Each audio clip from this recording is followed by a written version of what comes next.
So guys, I recently picked up this Sharp GF9191 Boombox. It's in okay condition for its age, I guess. It's got some paint on the top. It's covered in dust.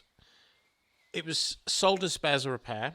I collected it. The guy said it doesn't turn on, doesn't know what's wrong with it.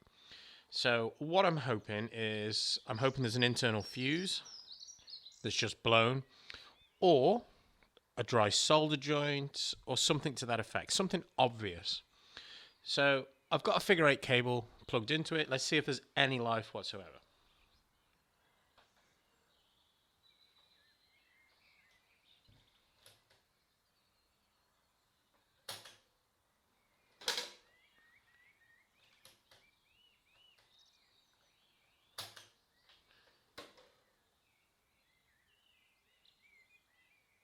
Nothing.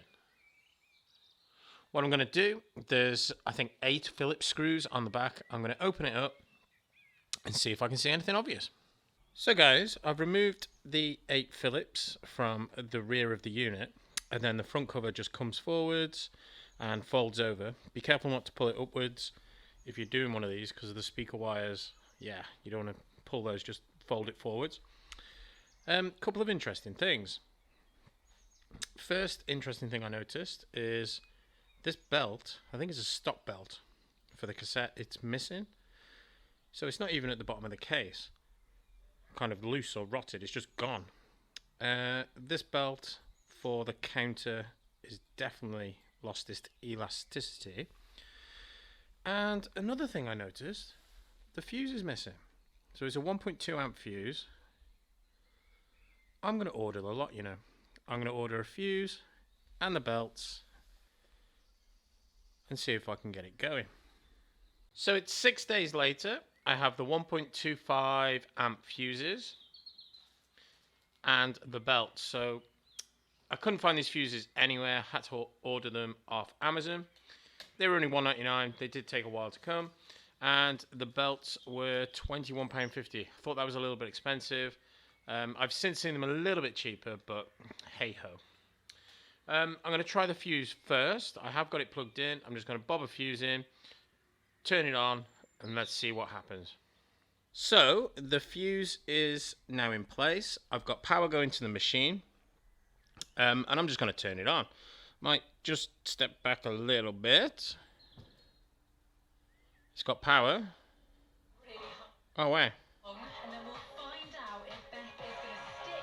So my hand's just working as an aerial there, obviously. I think even the VU meter, yeah.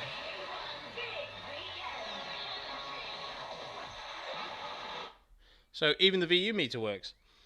What my plan now is, I am going to put a moisture trap on an airline and blow all of the dust out using the compressor. Then what I'm going to do is take the tape mechanism out and try and replace the belts. What I have noticed, revisiting this machine a week later, is there's some gunk on that wheel there. I think that's the old belt.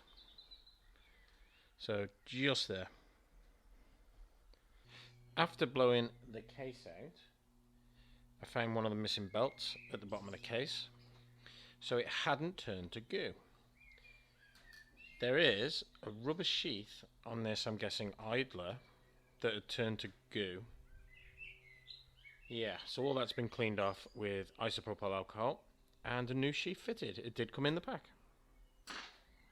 I've replaced all 3 belts, the pinch roller and the capstan sleeve. Here's the old belts and a roller. They definitely want it doing. They're all overstretched or broken. The tape player kind of works, which I'll show you now. Rewind. Fast forward.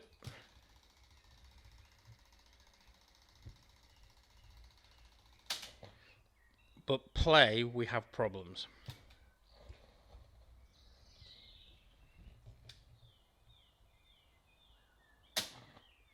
So what's happening is this roller on this flywheel on the capstan sleeve, it's just not biting at all.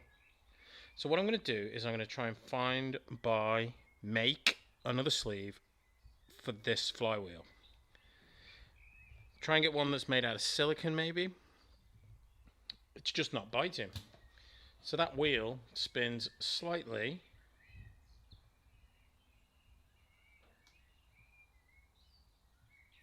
But certainly not enough.